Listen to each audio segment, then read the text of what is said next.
Hi, and welcome to Professor Kev Show. I got my friend Tracy with us. We're going to talk about the UMass Lowell co-op program today. Tracy, thanks for taking the time to come on the show. Yeah, thank you for having me. Well, my name is Tracy. Thank you for having me so much on the show. I would love to talk about my experience. You know, I was joking before the show. I am like the biggest fan of the co-op program. I just love everything about it. I love the experience. When Fatoon and Melissa come out of my class and talk about it, it's really powerful to see because all of a sudden you see students go, "That sounds like an amazing program." Because it is. So, talk to me about your experience because I know that you were a co-op. Yeah, so I applied for the co-op program like 2 years ago, and I did the whole prep course. It was super helpful. It helped me with my resume, which needed so much work on. I had no idea that it needed that much work until I took the course. Also helped me really gain confidence with my interviewing. So I got really comfortable with doing interviews. I know a lot of students are not comfortable with interviews, which is completely okay. Um, then they had a ton of opportunities where they would set up employer tables. You get to go there and just talk to employers that you're interested in, including like anytime they table in the PTB foyer, you wouldn't get notified for those as well. So I just took my chances, talked to a bunch of employers. I applied to finally LGA LLP based in Woburn, a public accounting firm. Um, Interviewed with them. That interview went so well, so smooth. And I landed my first co op position there. Um, Overall, my co op was 4 months. I know typically students hear that co ops are either 6 months or 3 months, but more information on that later. So in my 4 months, it was just during busy season. Um, I did tax returns. They gave me all the proper trainings that I needed. They had all the resources that I needed all ready for me.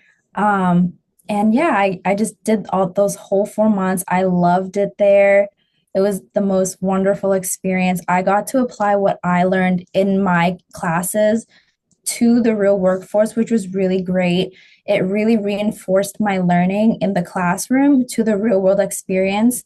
Um, because I know the one of the biggest concerns is how is anything I'm learning in class actually going to apply to the real workplace? And surprise, it actually really does. So that was really great to kind of see and kind of understand how these things work in the real life. And yeah, so post co-op, I'm returning to LGA full time. So I'll be a full-time employee this coming June. Yep. You did get lucky too. I am a big fan of LGA too. So, like, shout out to John and Janine and everyone else, Yeah. stuff, and Ileana. So, but again, I joke about with them. They have the best corporate culture I've ever seen. When I watch their social media posts, I'm like, I don't want to work in accounting, but I want to work there. But they do a great job and stuff. So now one of the things that people, worry about is, like is finding that right mix.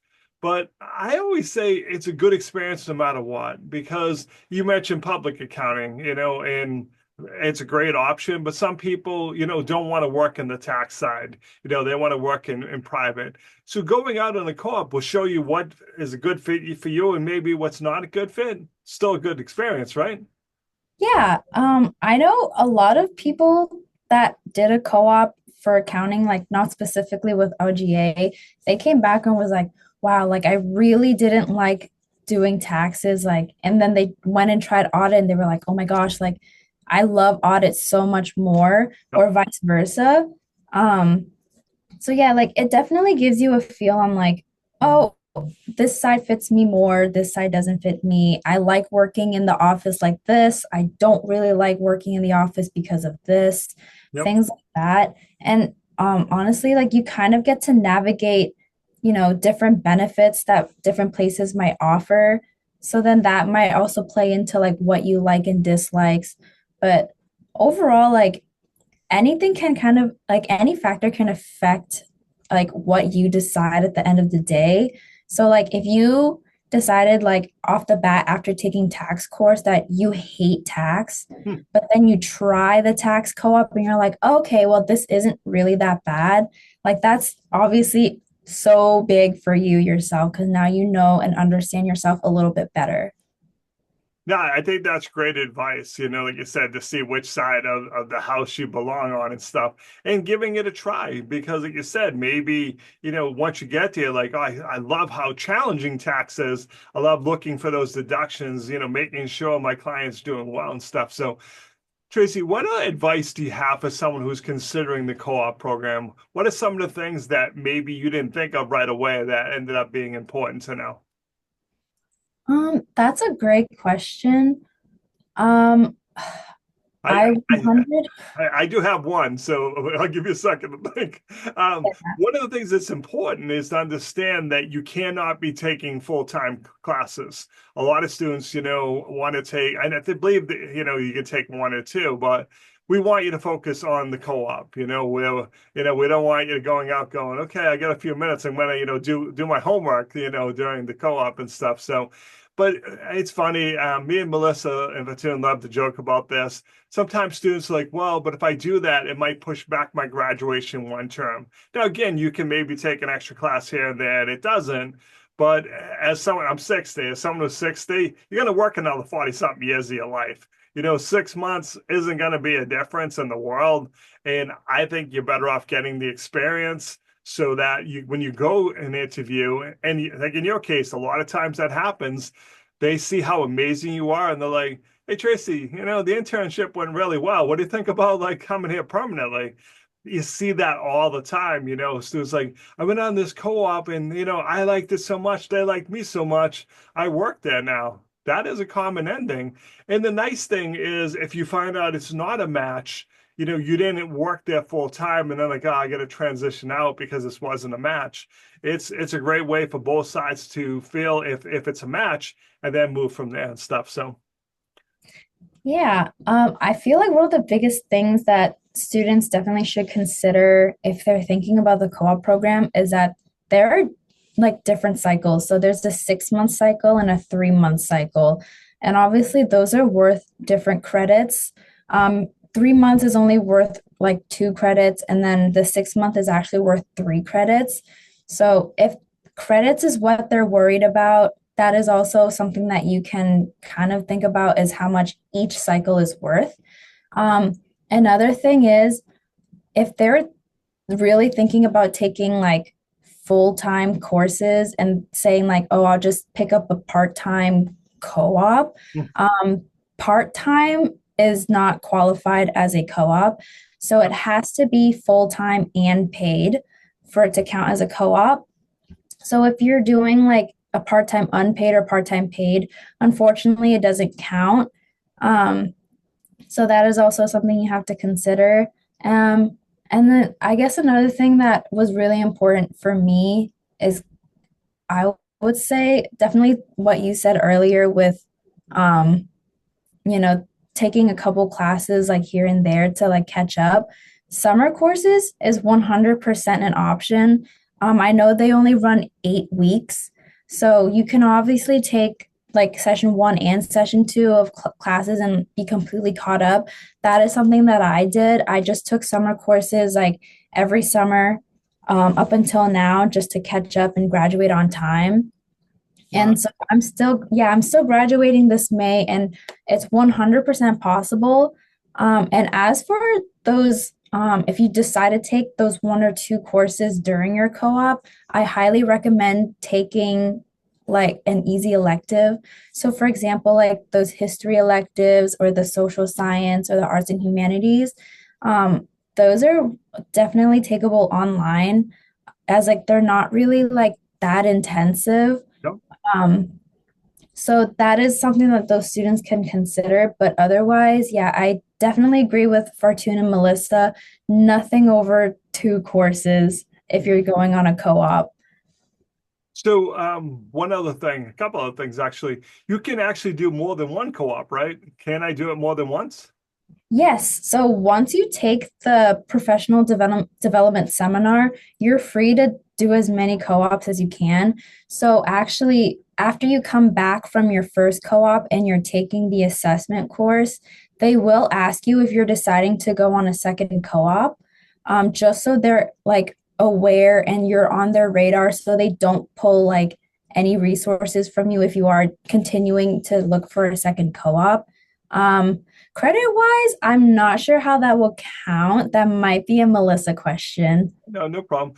So the other thing is we get paid, especially if you're an accountant. I've seen the slide, and every time you all come out to my class, when they emphasize the accounting, is the highest paid one, and every semester that number goes up and up.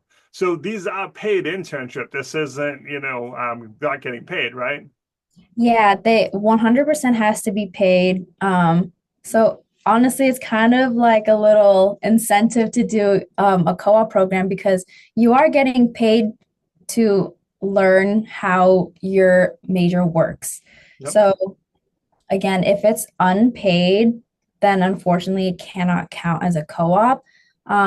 Like anything part-time and unpaid or part-time and paid, you can have that count as an internship for one of those your classes for your major. Yep. So I think for accounting, like you would talk to Cassandra Rowland and she would kind of work out how that would fit into your course and you have to do specific requirements. For the co-op itself, just full-time and paid, and that just learning and going out into the workforce is all you have to worry about.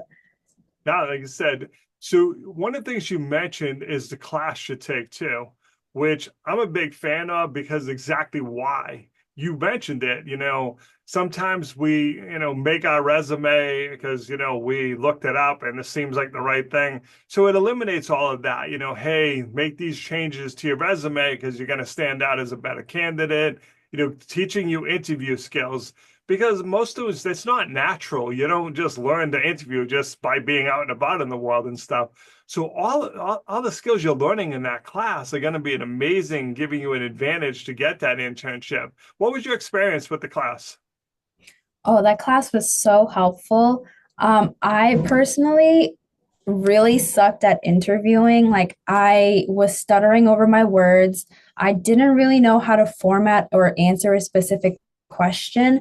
But when I took the class, there's actually a specific class session like all for interviewing. Um, they'll walk you through, how to answer specific questions, how you should dress, maintaining eye contact, the importance of maintaining eye contact, proper interview etiquette, post interview etiquette, all those wonderful resources. And they're all compiled into a slide deck and posted on Blackboard or Canvas or wherever they're doing, Yep. hosting their classes. And that is accessible to students at all times. Similarly with resume writing. So typically, when it comes to resumes, that is what is focused on at the very beginning when you first start taking the course, especially in the fall, because I know there is, like, specifically for business students, there's a career fair for business students, and that is huge. So we genuinely focus on just making sure all students' resumes are solid and ready to go by the time that business career fair hits. And yeah, I needed so much help with my resume.